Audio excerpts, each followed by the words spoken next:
तो जय हिंद दोस्तों, आज की इस वीडियो में हम क्लास 10th केमिस्ट्री का चैप्टर नंबर 1 शुरुआत करने जा रहे हैं, जिसका नाम है रासायनिक अभिक्रिया। तो चलिए हम लोग पहले रासायनिक अभिक्रिया को समझते हैं कि क्या होता है। सबसे पहले हमें समझना है कि रासायनिक अभिक्रिया क्या होता है। रासायनिक अभिक्रिया, जब कोई पदार्थ अकेले या अन्य किसी पदार्थ से क्रिया करके भिन्न गुण वाले नए पदार्थ का निर्माण करता है, तब उसे रासायनिक अभिक्रिया कहते हैं। जैसे में H2O प्लस में Cl2 बना, क्या बना 2HCl। मान लीजिए सी है, O2 से अभिक्रिया किया तो क्या बनेगा CO2। वैसे ही कोई पदार्थ अन्य पदार्थ से अभिक्रिया करके नए पदार्थ का निर्माण करता है, उसे ही रासायनिक अभिक्रिया कहते हैं। इसका उदाहरण है भोजन का पचना, लोहे पर जंग लगना, दूध से दही बनना।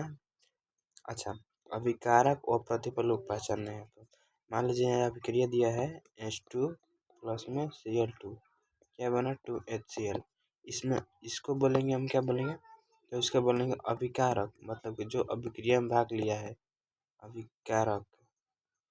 और इसके बोलेंगे प्रतिफल, इसको नहीं, इस टोटल टर्म को बोलेंगे अभिकारक, और इसको बोलेंगे प्रतिफल, इसको बोलेंगे प्रतिफल। अच्छा देखिए, जैसे में C प्लस में O2 है ना, इसमें C प्लस O2, मतलब यहाँ से यहाँ तक के, यहाँ से यहाँ तक के टर्म को, इस टर्म को क्या बोला गया है, इस तीर के निशान के इस टर्म वाले को अभिकारक, और तीर के निशान के इस टर्म वाले को प्रतिफल। पहले देख लेते हैं अभिकारक क्या होता है। अभिकारक किसे कहते हैं। अभिकारक रासायनिक अभिक्रिया में भाग लेने वाले पदार्थ को अभिकारक कहते हैं। उदाहरण के लिए पहले H2 प्लस में Cl2, क्या हुआ 2HCl, मतलब इसको क्या बोलेंगे अभिकारक। इस टर्म तीर के इस साइड वाला को, तीर के इस साइड वाला को बोलेंगे अभिकारक। आगे प्रतिफल, नेक्स्ट टॉपिक क्या है प्रतिफल। प्रतिफल किस में आएंगे, मान लीजिए ये दो समीकरण दिया गया है, इसको बोलेंगे हम प्रतिफल, जो तीर के इस साइड वाला होगा, मतलब तीर के जो इस साइड होगा उसको प्रतिफल, इस साइड जो होगा उसको अभिकारक। तो प्रतिफल या उत्पाद, इसको दो नाम है, प्रतिफल भी बोल सकते हैं या फिर उत्पाद भी बोल सकते हैं। रासायनिक अभिक्रिया के फलस्वरूप बनने वाले पदार्थ को उत्पाद कहते हैं। रासायनिक अभिक्रिया के फलस्वरूप बनने वाले पदार्थ को उत्पाद कहते हैं। अच्छा, रासायनिक अभिक्रिया को पहचानने के नियम, मतलब रासायनिक अभिक्रिया कैसे हो रहा है उसको पहचानने के लिए दो नियम कुछ दिए गए। पहला में अवस्था में परिवर्तन, रंग में परिवर्तन, तापमान में परिवर्तन और गैस का उत्सर्जन। अगर ये 4 कंडीशन हो रहा होगा तो समझ लियो वहाँ पर रासायनिक अभिक्रिया हो रहा होगा।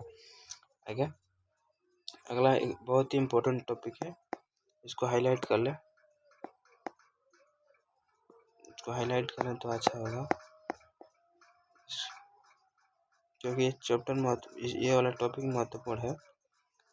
क्या है, किसी भी रासायनिक अभिक्रिया में द्रव्यमान का ना तो निर्माण होता है और ना ही नष्ट होता है। द्रव्यमान, अगर आपको क्वेश्चन है दो मार्क्स में अगर पूछेगा द्रव्यमान संरक्षण किसे कहते हैं, तो आपको लिखना है किसी भी रासायनिक अभिक्रिया में द्रव्यमान का ना तो निर्माण होता है और ना ही नष्ट होता है, बस इसे संरक्षित रहता है, उसे द्रव्यमान संरक्षण का नियम कहते हैं। उत्प्रेरक, उत्प्रेरक आप समझते हैं, मान लीजिए जैसे यहाँ पर C प्लस में O2 है, और इस तीर के निशान पर जो यहाँ पर लिखा होता है, यहाँ पर कुछ भी लिखा होगा उसको ही उत्प्रेरक बोलते हैं। वैसे बनता है ना CO2, ये केवल अभिक्रिया में भाग नहीं लेता है, बल्कि अभिक्रिया की गति को तेज करता है। यह मान लीजिए 1 मिनट में होगा, तो इसको जब उत्प्रेरक लगा दीजिएगा तो 2 लगभग 10 सेकेंड या 15 सेकेंड में कंप्लीट हो जाएगा अभिक्रिया, इसको उत्प्रेरक कहते हैं।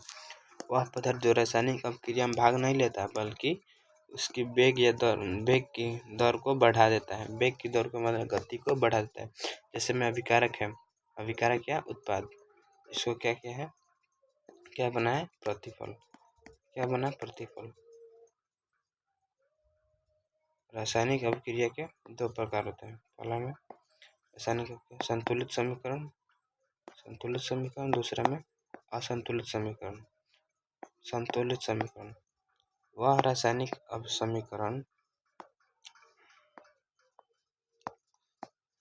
संतुलित समीकरण वह रासायनिक समीकरण जिसमें उत्पाद और अभिकारक दोनों तरफ के प्रत्येक तत्व के परमाणु संख्या बराबर हो, उसे संतुलित समीकरण कहते हैं। जैसे मान लीजिए H2 है प्लस में O2। अभिक्रिया का क्या बनाया 2H2O। अब इस तरफ कितना H2 है 2, ऑक्सीजन 2, लेकिन यहाँ पर अब कितना है 4। इसको इधर भी 4 बनाने की तरह 2 से गुना करके तब जाके दोनों तरफ में सेम होगा। आगे क्या है असंतुलित समीकरण। असंतुलित समीकरण क्या है वह रासायनिक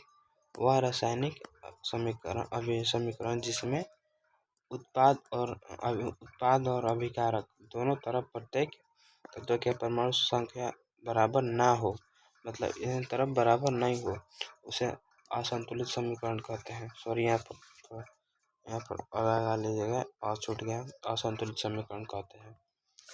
ठीक है, आगे क्या है किसी भी रासायनिक अभिक्रिया को संतुलित क्यों आवश्यक है। किसी भी रासायनिक समीकरण को संतुलित करना क्यों आवश्यकता है। पहले द्रव्यमान संरक्षण के सिद्धांत का पालन करते हुए इस टॉपिक को आपको हाईलाइट करना पड़ेगा, ये इम्पोर्टेंट है। थिकनेस थोड़ा बढ़ाना पड़ेगा, ज़्यादा ही बढ़ेगा।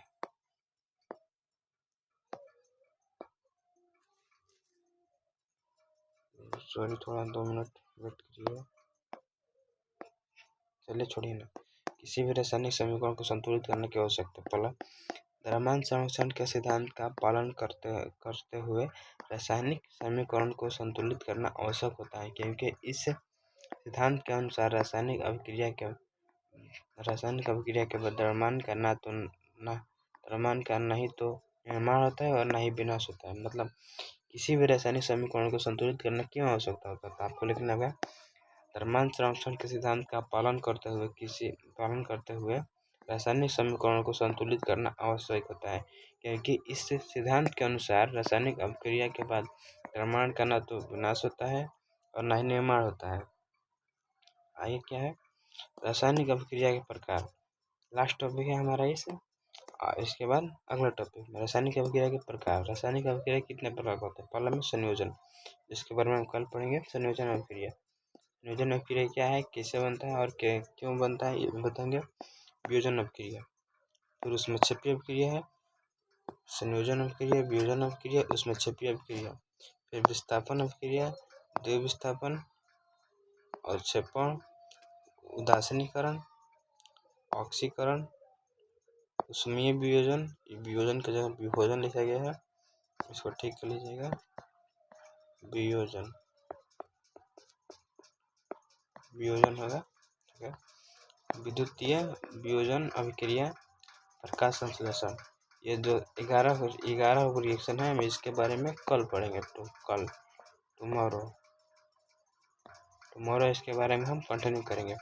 आशा करते हैं कि आपको इस छोटे से क्लास में समझ में आया होगा। तो चलिए हम वीडियो को यहीं पर एंड करते हैं और कल आपको इसका दूसरा पार्ट मिलेगा।